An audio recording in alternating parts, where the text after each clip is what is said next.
Hello and welcome to the very first video that I have done on this channel. You might know me from TikTok or you might not know me at all, but I am a vintage knitter, recent vintage knitter, and I wanted to make a YouTube channel because I follow lots of really amazing knitters, particularly vintage knitters, retro clawed and engineering knits. Binge watching all of Engineering Knits videos is what gave me the kind of first push to start vintage knitting and historical knitting. But I haven't found anyone who knits vintage menswear on YouTube. There might be people who knit vintage menswear elsewhere. I know that generally vintage garment makers tend to be very female leaning, but there are some male garment makers who make historical pieces. But I haven't seen anyone do any men's vintage knitting. So I just kind of wanted to fill that gap and also just kind of talk a little bit about the projects that I'm working on as I've kind of started my journey towards knitting. I've only ever made one thing before, which is these socks, which I made in November of 2022, which was just last year. They're the first thing I've made as an adult, and I'm really pleased with how they came out. These are not a vintage pattern. They've got a reversible yellow cuff. They're so beautiful. They are from a free pattern that is available online by Nimble Needles. Although I think there are some issues with the pattern, it's a little bit confusing to follow at times. What I did like about it is that because Nimble Needles is also a YouTube creator, I could kind of look at his other YouTube videos for sock making. He doesn't have a video on this pattern specifically, but I could look at his other patterns on sock making and kind of follow what I thought he was trying to say within those instructions. I don't want to be like too harsh on the pattern. I think it is just because English isn't his first language, but there are some points of it where it's pretty confusing. But it is also a free pattern, which I was very grateful for, and I was excited to make them in the same colors that he makes them in the original pattern. That was the first thing I ever knitted, and then I just wanted to kind of spend some time talking about my plans for knitting for 2023. I've already made a few historical garments, I just haven't put them together, and I'll show a couple of those, and I'll also show you some of the plans that I have to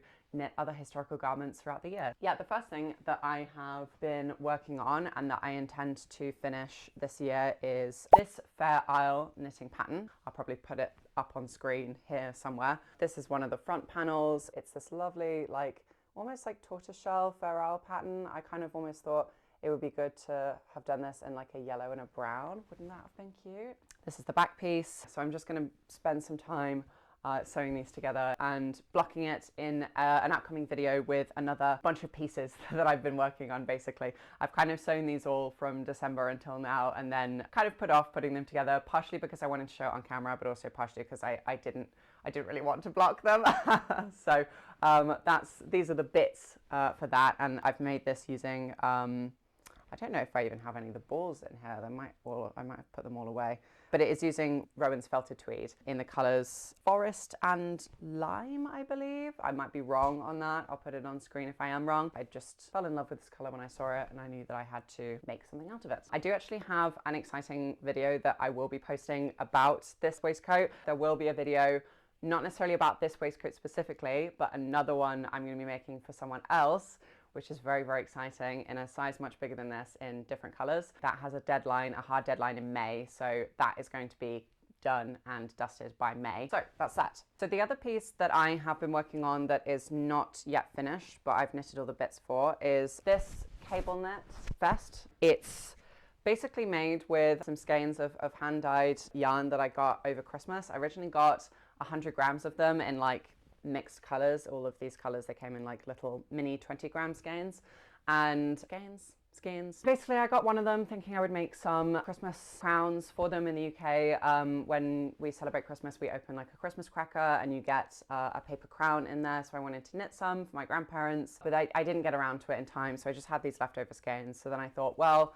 they have some more available from the seller that I got them from. Maybe I'll just get a bunch more and make a vest. I basically had exactly enough to make the two pieces, the back and the front. But as you can see, it's a little bit small. So I'm gonna have to do some work like blocking to get this to stretch out. Hopefully I'll be fine. I haven't done the sleeves yet because it requires that you keep some stitches on the needle before sewing it up. So I think I'm going to block it with it on the needle. I don't know if that's the right thing to do, but that's what I'm going to do so that I can then sew up the shoulder seams and then knit in the round probably to do it's got like a ribbed V-neck and then the sleeves as well. So it's this lovely cable. So you can see it's really fun. This is my first time doing a cable knit. It's quite a simple cable knit, but I enjoyed making it. So I'll be finishing that pretty soon in terms of things that I'm going to be making in 2023. This is like probably the first stuff that I'll get to. I might even be wearing this outfit by the time that that video comes out. I might even film it on the same day as today. Something that I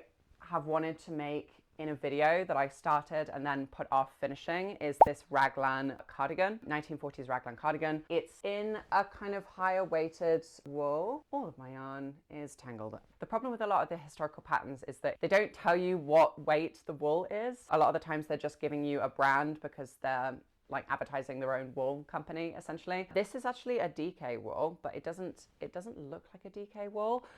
It's actually a lot thicker, and when I bought it and I did the sample, I was only a couple stitches off the gauge for this. This I think was actually supposed to be more of like a worsted wool, so I just decided, you know, fuck it, it's fine.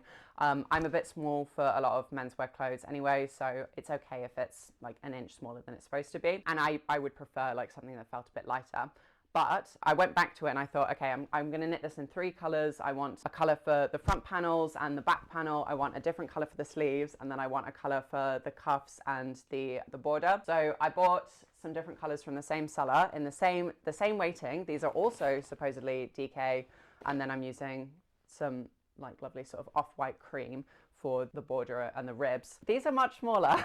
These are more like what I would consider an actual DK to be. I think this has been mislabeled as DK and it's actually worsted. What I did instead, or what I've started doing instead, if you can see, I'm carrying too much balls of wool. Focus it. I've double knit it. So I've basically split the wool into 2 and knit with 2 balls at the same time. I'm running out of wool at an alarming rate doing this, so I'm probably gonna have to buy some more. But I like the way it looks. I like that the rib is thicker than this bit, and I actually think it will look kind of cute having the brown panels be sort of thicker than the green panels as well. So I'm kind of playing with like texture and like size and weight in a way that is exciting. And the reason why I think I might get this done at the same time as knitting the waistcoat that has a hard deadline for May is because I'm intending to potentially do this in maybe 48 hours, maybe 24 hours. I'm planning on spending an entire weekend or like maybe just one day of a weekend staying up. Can I knit a vintage cardigan in one day, in 24 hours, in 48 hours, whatever I decide. So that might be a video for the future, and I'll probably go live on TikTok, potentially go live on YouTube while I'm knitting it, because most of the things I knit wouldn't be suitable to knit in a day. It would just be impossible because I knit at I prefer low weights. This is basically the only opportunity I have to knit something at quite a high gauge that is a quicker knit. And again, I don't know if it's realistic to do it in 24 hours or even 48 hours, but it could be possible. I think it's knitting up pretty quickly. This is only 79 stitches, I think, which is not bad. This is the back panel, so the front panels will be even quicker to knit. There's that. I've spent too long talking about this thing. I've got loads of other garments to go through that I'm planning on knitting this year. As you can see, I've kind of gone a bit mad, bought a lot of wool and started a lot of things and not actually finished any of them. And part of that is because I wanted to show the process of them on camera. So I wanted to get this YouTube video done so that I could then start filming things, start introducing videos, start showing you the patterns on a more individual scale so that I can talk you through them in a video and how I construct them. But it's also just partially like laziness and excitement and wanting to get things knitted. While I was waiting for some wool in December before I'd started all these crazy projects, I did knit a sock in some fingering wool that I kind of just had around, and I started the second one of this and I've knit basically like half of this cuff. I'm definitely getting second sock syndrome for this because I have so many other projects that are really exciting now that it doesn't feel worth it to start working on this. But I have a single sock for who knows how long into the future, so maybe eventually I'll finish the second sock for that. I am looking into getting a circular knitting machine because I would really like one. They're very expensive and prohibitive though, so maybe not. I might have to wait until I can afford one, or maybe like settle and get one of the Centros or like the smaller 3D printed ones. This is basically an exercise in me tangling all of my yarn together because I thought I would be really helpful and like lay them all out here. And now I'm just sorting through all these, trying to get these fucking balls of yarn to start tangling up with one another. So this is inside out. This is a project that I, again, started because I knew that it wouldn't be something that I wanted to make a dedicated video towards. So I've just been knitting it while I've been procrastinating, setting up for making a YouTube channel, basically. It is amazing. Do you know what I just did? I just touched the lens of the camera. I keep looking in the viewfinder because this is my first time doing this. I just touched the lens of the camera to try and autofocus.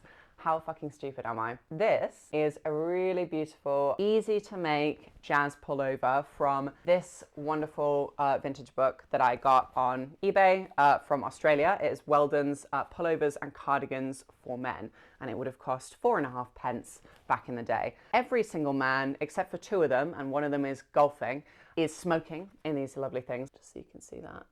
It is not, in my opinion, actually that easy to make. This much, which is about 100 rows, give or take, I think so, including the rib, has taken me over a month to do, and I've been working on it pretty sporadically, but also like in quite intense bursts. I will sit and knit for hours at a time because I do really enjoy it. The pattern, to be honest, is not that complicated, but like it is like quite intricate Fair Isle. I wouldn't describe this as easy to make.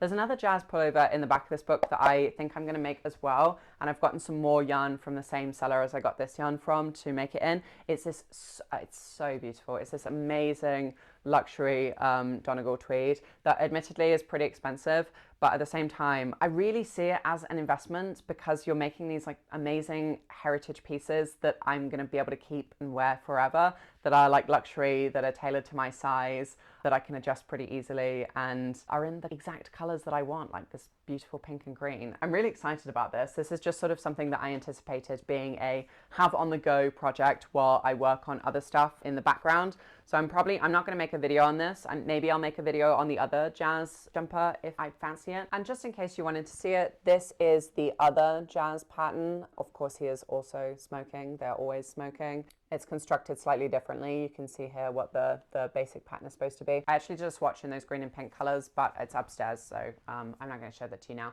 But I will show you the wool that I am planning on knitting it in. So these are the colors that I'm going to be using for the other jazz pullover. I know I definitely jumped the gun by buying these before I have even like finished the first one, and particularly as I'm going to be knitting a fisherman's jumper on those double pointed needles before I even get to this. I know it is a bit silly, but look how beautiful these colors are. I don't like blue usually. I don't even like this blue. I'm not a blue fan. I think it would look nice with the yellow as the main cutter. I think it would be a different sort of jazz jumper. I like the idea of having 2 garments that have consistency across them, like 2 v-neck jazz jumpers, but like in very contrasting colors. I really recommend the seller as well because they were really, really, really lovely on Etsy. Red Robin Yarns. They gave me like a free stitch marker with both orders. It was super easy to request. This is like a custom color that I requested, and I don't think they charged me anything extra for requesting this color. And the yarn smells really nice as well. Oh, I love the smell of like freshly washed hand-dyed yarn. It's so nice. I'm kind of anticipating these being like things that I have on the needle that I do on the go while I'm knitting other things. I guess that is everything that I have on the needle. I actually had to restart this twice, basically because the first time I knitted a twist in it by mistake. It was twisted when I was knitting the rounds, and I was like 4 rows in and I was really annoyed. And then I cast off, I unwound everything and then cast on again, and then I put too many stitches on it. So I was like, well, I don't feel like decreasing. I'll just pull it all off. And it's such a ball ache to cast on. The knitting of it is fine, but honestly, casting on is such a nightmare. I really don't recommend it, but it is fun. And I like the double pointed needles, even if they're not super practical. I have knitted this on double pointed needles, you might have noticed. This is me pretending to be historical and quirky because I like the way people on public transport look at me when I knit with double pointed needles. However, the pattern actually suggests knitting it with a circular knitting needle. In one of the patterns, it just calls it a flexi knit, which I've never heard of before, but I think a flexi knit was just a brand of circular knitting needle. So I'm not sure when this is from, actually. I think this is probably 1950s. I don't think it said on the original eBay listing, but what it did have was this little piece of paper came on the inside of the book, and it says, "Thanks for everything, Bob." And I got really worried, and me being an overthinker, I had to message Bob on eBay to check that everything was okay. And he said it was basically just like to say thanks for purchasing the book. But like, why did he have to write thanks for everything? It's so cryptic. I was worried for his mental health, and then he just started a conversation with me about Australian weather, which I didn't respond to. So there's that. I'll be working on this, which leads me nicely to the fisherman's jumper. I am so excited to be knitting this fisherman's jumper. This is a swatch of what it's going to look like in the yarns that I am using. I am so excited to make this. Basically, I bought way too much of this. Again, it's Donegal tweed. It's labeled as fingering wool on the listing. It's not fingering wool. And I did about 1 million swatches in the needles that were suggested for the pattern, in smaller size needles. It would just be impossible to do this pattern in this yarn. It is fine Donegal tweed. It is not fingering wool. Basically, I thought, well, I could double knit with this, but then after looking at it, on the listing it was slightly a different color as well. I'm sort of a little bit annoyed with this yarn, and I bought a lot of it as well because I thought I was going to be making the entire jumper out of it, but it turns out I'm not going to. And also it's a different, I think it's a slightly different color than it said on the listing. And if you can see, it's not quite the same, but it is very similar in color to the Rowan felted tweed waistcoat that I'd started making, that I finished. So I didn't want it to be exactly the same as that. And for that reason, I purchased some different Donegal wool. This I think is Debbie Bliss Donegal wool, which is correctly labeled as fine because it is fine. And I decided I would double knit them, and I would knit them together like this. So I think I've seen this called marl knitting before as well. So where you take two different yarns and kind of blend them. It's this really nice fisherman's rib. I'm really happy about the pattern. I'm really excited about this. I was originally kind of like raring to go with this one for ages because I have done so many swatches. I'm not going to pull them all out. Maybe I will for the video that I do on this jumper. That's the reason I postponed it. I'm going to be knitting it on 3.25, which is what I have here. I have another spare set of 3.25 double pointed needles, but I'm using them for a bunch of other stuff. I think I need like 3 sets of 3.25 because it's sort of used for absolutely everything. And although it isn't recommended for this pattern, I get a good gauge in 3.25 millimeter needles, so that's what I'll be using for this. I'll probably start this once I finish this off, or I might get another set of needles and then start making a video on this because I'm really excited to make this. And I think that turtlenecks look really good on me and it feels great. It's really rough. It's the kind of texture that I imagine a lot of other people hate and loathe when they consider like wool garments being scratchy or rough texture. But because the way that my autism works, I'm autistic, I actually have a really difficult time with textures that are super soft. So I have this yarn, for example, like super soft, fine merino wool that's like that kind of almost baby soft blanket texture. I actually find this a little bit triggering. I actually really don't like soft textures like dressing gowns and things like that. So something that's really rough and scratchy and feels kind of harsh on my skin, that actually is, for me, better sensorially and doesn't trigger me. So I'm quite excited about making this. This is my bag of like crazy swatches. I've got about 100 grams, maybe 150 grams worth of swatches that I'm eventually going to turn into a blanket at some point, but you know, that's going to take me forever to get enough to make a blanket. Some of them are quite small, but speaking of that fine, soft wool, it doesn't quite feel so bad when it's knitted up. I was sat at my grandparents' house over Christmas, which is who I usually stay with for Christmas, and they had Dad's Army playing in the background, and I noticed how much I liked Pike's scarf, the iconic scarf. And this is something that I might talk a little bit more about extensively in the video that I'm planning on making for Pike's scarf, but the pattern is basically not anywhere online. Someone has tried to do a recreation of it, but they've done it in stocking stitch, which it is not knit in stocking stitch. This swatch that I've done, I've knit in seed stitch, which I also don't think is the stitch that was used for Pike's scarf originally, but I can't figure it out. There are some clues online that I will kind of delve into in another video.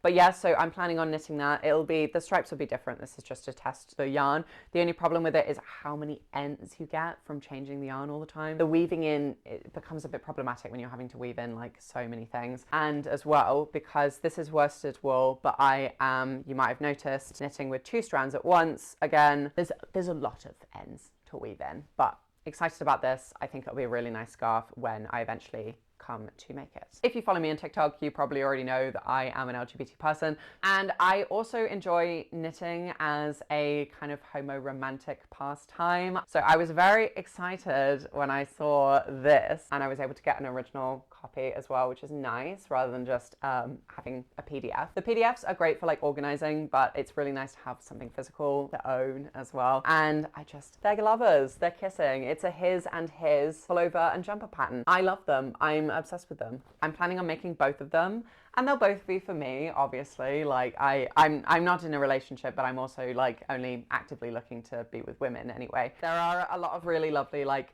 his and hers patterns that I have. The fisherman jumper is actually from a his and her pattern, and the her pattern equivalent is so beautiful. I would have loved to make it, but I don't have a girlfriend and I'm not going to wear it, and I don't want to spend hours laboring over something for a friend, to be quite honest. So it's the kind of thing that I would only ever make for me or a life partner. But this is a swatch for this his and his pattern set. I'm just calling it the his and his gay patterns that I have, even though I'm sure that wasn't the intention of the author. I originally started making this thinking that I was going to be making the pullover to begin with in this lovely rose color from Truly Yarns, but having started it, I don't know, and I'm now thinking, oh, maybe I would like this to be the jumper version, and I might do it as a V-neck jumper instead of a round neck, but I'm not sure. I'd like your opinions on this. And then I was thinking maybe I would do the pullover in like an apple green or something like that. I don't think I would want green as like a full length jumper, just because I'm already making, this is going to be a long sleeve jumper in a kind of lime green, but green is my favorite color if you haven't noticed that already, and I'm really excited to have lots of super green men's vintage wear. One of the things that really drew me into knitting my own historical garments is how difficult it is to find vintage menswear that is beautiful and that fits me. This is like a really rare, like amazing piece, and I was so excited to have found this because it is beautiful. Oh, one of my buttons has popped undone. Speaking of beautiful, I'm obsessed with it. So more pieces like this, but made for me, by me, was one of the reasons why I kind of wanted to start doing this. Yet another thing that I have started, but not gone anywhere with, and that was specifically because, again, I really wanted to make a video about this garment, and now I've kind of lost all momentum for it. It would take me some effort to pick it back up, but it is this beautiful start to a lovely vintage waistcoat. Again, the pattern is super cute, and basically I saw a listing for some vintage yarn, 300 grams of it, and it was only £13. And I was like, £13 vintage yarn? Yes, please, because I've not knit anything with vintage yarn before. It's this brand Hermit, super quality double knit. I don't know whether I would describe this as actually being super quality, having begun to knit with it. It leaves something to be desired. The strands are kind of like coming apart, to be honest with you. Super quality it might not be, but it is vintage yarn, and it was £13, so I'm excited to knit with it. I think the pattern that I've chosen is good. I was looking and I thought, I've got 300 grams of this, 200 grams of this clay color, and 100 grams of this blue, green, grey. What can I knit with that specific amount of stuff? So I found this pattern. I'm not convinced that I have enough of this green to finish it. In a DK as well, because a lot of the patterns are like fingering. I think this is supposed to be a fingering wool pattern, but I'm doing it in DK and it's fine. It wasn't a pattern that I probably would have made otherwise unless I had the specific requirements. I'm actually really enjoying it. When I was knitting it, I was super loving it. So I'm excited to get back to doing this, and I'm excited to make a video about it and the process. And I'm excited to have it as a waistcoat. Again, not colors that I would pick for myself, but just because I happened upon them and they were so cheap and it's like vintage, I was like, I have to make this. So it's kind of like a circumstantial waistcoat, but I'm excited for it. So the very last thing that I have on the needle is this swatch, and I haven't finished it because it is this super complicated leaf pattern swatch, and I bought this over Christmas because I was looking through Vogue knitting patterns, because people keep mentioning Vogue knitting to me, and they have a really poor selection of men's patterns. Their men's patterns are awful, and I'm surprised that they don't have more like historical garments as well. Like I thought that there'd be maybe like a legacy section of garments there, but yeah, they have basically nothing good on their men's pattern website except for this leaf pattern waistcoat that I think looks pretty hideous on the model. I think the colors that they've chosen are disgusting, and it's really way too tight fitting. I enjoyed knitting with the Rowan Felter tweed for the first waistcoat I did so much that I got some more of it in these colors, which I think are beautiful. And I'm going to do the accent in this purple, which I think is called Heliotrope, and I thought it would be perfect for this waistcoat. This is kind of like a sport weight. I started this swatch, and usually I love doing swatches. I will finish them in one day. This has taken me so fucking long. I wanted like a full repeat of the leaf to cast off, because I'm going to be using the swatches to make a blanket, and I like it when they're, you know, squarish also. This has taken so long, like days, just to do this swatch, because I am a slow knitter. My Fair Isle technique isn't amazing. It is nice. I think it looks good, but Jesus fucking Christ. This is going to be left until probably the very end of the year, if I even get to this at all. Hopefully I'll finish the swatch by then, but I'm not that excited to pick this project back up. But it is in the plans potentially. The next thing that I have planned and I'm really excited about is this James sweater. It is knit at a very fine gauge using fingering wool, and I think it's going to take me forever. I'm planning on doing it on double pointed needles, and look how beautiful the yarn is that I've chosen. I'm using this like undyed yarn it's like super soft. I think these are both merino 75% and then 25% nylon, which I did on purpose because I wanted it to be more washable, more durable, like particularly if I'm going to be wearing it on bare skin with nothing underneath. I wanted it to be kind of long lasting and I'd be able to wash it multiple times without it being ruined. But the yarn that I've chosen for the accent is this lovely, it's called Kingfisher, and you can just see how amazing the color variation is on this. It's a hand dyed yarn from Quack Yarns on Etsy, and when I saw it, I don't know if this is really the project I wanted it for, but they only had one skein and I didn't know what else I could make with this. So I thought I would pick it for the accent of this, and hopefully it'll go well with the white and look nice as like a cohesive piece. I love high-necked shirts, as I kind of said before, so I think it'll look really good on me. And I'm excited to have something that is really, really fine and is like wearable in a less formal setting, because most of the things that I'm knitting are for like formal wear and for things that I'm going to be wearing to work. So it'd be nice to have something that's a little bit more casual, and I think it will suit me as well because I have shirts in that kind of style that look really good on me. So yeah, super, super, super, super excited about that. Probably going to take me a million years and I still haven't even unwound the wool. You might have noticed as well that I don't own a winder because everything that I'm making is in these balls. And yeah, I don't have a winder. I'm winding everything by hand. I don't have a Swift either, so I'm just kind of doing the classic putting stuff around my knees. I think I might need to invest in a Swift. The reason I haven't wanted to is because it takes up so much space, and I'm already running out of space for the yarn that I have. I don't want like an extra thing cluttering up my house, but at the same time it's taking a long time to wind all of these fucking things into balls, so apologies for the swearing. So the only other thing to say is that I do really want to do a proper kind of Fair Isle pullover, and I have been winding up these tiny little balls of mini skeins that I've gotten from various places on Etsy. And look how cute they are. This is 20 grams. This was actually 2 10-gram skeins, it was so cute. They're so like diddy, and I love having them in my hands and rolling them around. So I've gotten a kind of selection of different colors, a lot of oranges and pinks. I originally was thinking maybe it would be like a Valentine's Day thing. I've gotten some other mini skeins here as well. Maybe I'll do 1 or 2 Fair Isle pullovers at some point over the year. I don't know if I'll have time, but it's another thing that's like on my list of things that I might do, like a selection of possible Fair Isle waistcoats or pullovers that I might make, because I have a couple patterns for that. Some other patterns I have that I might do something with are these vintage patterns that I have from my current workplace where I work as an archivist. I've been looking through these and I think it would be really fun to make something from the archive that I work at, like while I'm working there.